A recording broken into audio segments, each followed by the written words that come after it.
Paris vaut bien une messe. Nous connaissons tous cette expression qui nous pousse à faire un effort afin d'obtenir quelque chose de plus grand et de meilleur. Mais savez-vous d'où elle vient et dans quel contexte fut-elle prononcée? C'est ce que nous allons voir aujourd'hui, mais comme d'habitude, juste après l'intro. Et profitez-en pour vous abonner à la chaîne si ce n'est pas encore fait. A tout de suite!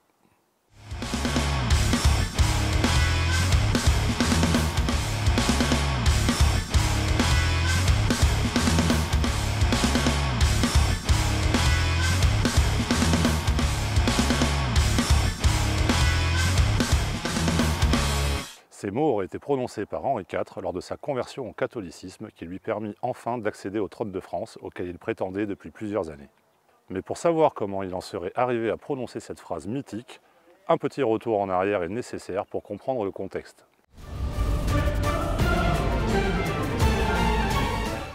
Henri III, roi de France, n'a aucune descendance et voit son dernier frère mourir en 1584.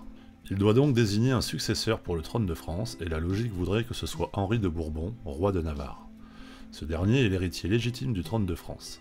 Il envoie alors le duc d'Épernon en Navarre afin de l'informer de sa décision, lui demandant également de se convertir et de revenir à la cour de France. Quelques mois plus tard, Henri III est contraint de signer le traité de Nemours qui donne des gages à la Sainte Ligue.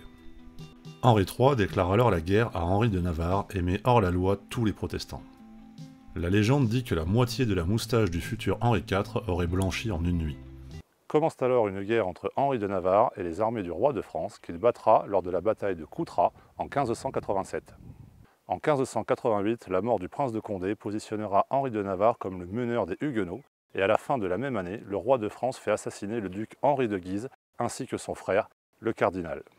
Ces grands changements vont pousser les deux rois à se réconcilier et à signer un traité le 30 avril 1589.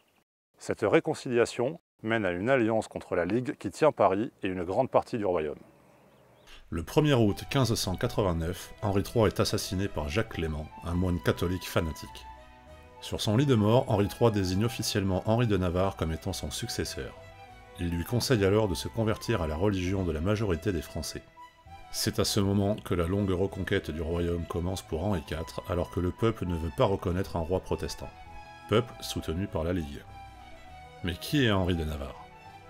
Fils de Jeanne d'Albret, reine de Navarre, elle-même fille de Marguerite d'Angoulême, donc nièce du roi François Ier, et Antoine de Bourbon, chef de la maison de Bourbon et descendant du roi Saint-Louis, Henri de Bourbon est premier prince du sang et donc le successeur naturel des rois de France s'il meurt sans descendance mâle légitime.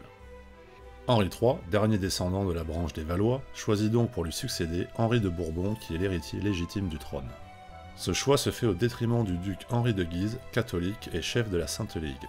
Pour rappel, la Sainte Ligue catholique est un parti catholique armé défendant la religion vis-à-vis des protestants. Elle déclinera progressivement sous les coups d'Henri IV. Elle était aussi un mouvement très apprécié par le peuple parisien.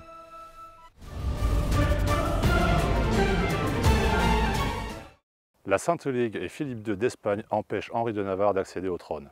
La Sainte Ligue fait tout pour attribuer la couronne au cardinal de Bourbon et au duc de Mayenne, et Philippe II propose sa fille Isabelle, qui est également la petite-fille d'Henri II, en mariage. Henri de Navarre décide alors de prendre les armes afin d'obtenir ce qui lui a été octroyé. Refusant de changer de religion, il perdra un grand nombre de ses soldats et on estime que son armée passera de 40 000 à 20 000 hommes. Il est ainsi contraint d'abandonner le siège de Paris et de se réfugier à Dieppe. Malgré cela, il gagnera 2 batailles décisives sur les troupes du duc de Mayenne. La bataille d'Arques le 21 septembre 1589 et la bataille d'Ivry le 14 mars 1590, ce qui le mettra dans une position dominante. Lors de chaque siège, il demande à ses hommes de ne pas saccager les églises et de faire attention aux populations, ce qui le rendra très populaire. Cette nouvelle position sera renforcée par le ralliement de certains pairs du pays qui commencent à le voir comme un vrai chef de guerre. On peut citer en exemple la bataille d'Arques où Henri IV ne dispose que de 10 000 hommes alors que la Ligue en a 35 000. Ces victoires ne lui permettent cependant pas d'enlever Paris, qui est soutenu par les Espagnols et protégé par le duc de Mayenne. Le duc convoque alors les États généraux en 1593, espérant qu'ils s'opposent à Henri IV et qu'ils choisissent un nouveau roi. Au lieu de cela, les États généraux négocient avec le parti du roi de Navarre et vont obtenir une trêve ainsi que la conversion du souverain au catholicisme. Il abjurera le 25 juillet 1593 en la basilique de Saint-Denis devant l'archevêque de Bourges. Mais pourquoi ce revirement soudain de la part du roi? Son amour, Gabriel d'Estrées, le conjure de se convertir et Henri IV a conscience que le pays et le peuple sont épuisés par la guerre qui est menée depuis plusieurs années. Lors de sa conversion, le roi aurait dit « Paris vaut bien une messe » pour justifier, dans un sens, sa conversion. Mais il semble qu'il n'ait jamais prononcé cette phrase.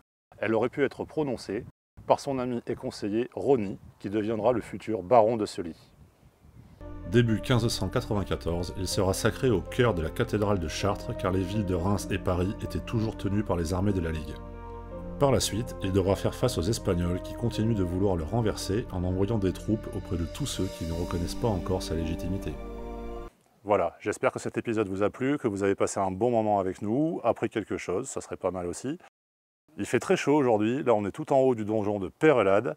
Pour bien vous rendre compte un petit peu de ce château, je vous invite à voir la vidéo que nous avons faite juste ici en fiche. N'hésitez pas à vous abonner à la chaîne, à liker, partager, ça nous aide beaucoup, ça aide l'association à faire connaître notre travail.